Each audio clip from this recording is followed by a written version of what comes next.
শুভরাত্রি বন্ধুরা।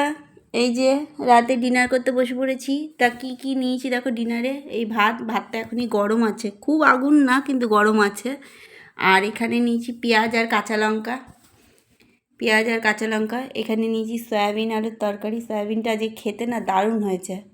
সয়াবিন আলুর তরকারিটা এখন করিনি, ওবেলায় করেছিলাম। ওবেলায় আজকে রান্না করেছিলাম পাট শাক আর সয়াবিন আলুর তরকারি। তো সয়াবিন আলুর তরকারিটা খুব সুন্দর হয়েছে। আমি নিজে রান্না করেছি, নিজেই বলছি এত সুন্দর হয়েছে না। দেখো, আর এখানে আছে দেখো ডিম সিদ্ধ। 4টে ডিম সিদ্ধ করে নিয়েছি।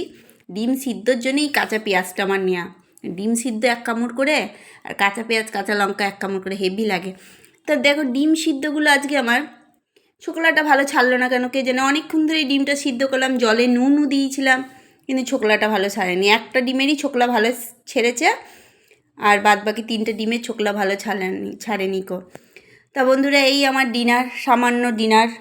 তা কেমন লাগলো অবশ্যই বলো। ভালো লাগলে লাইক কমেন্টস করো, আমার সাথে থেকো। টাটা।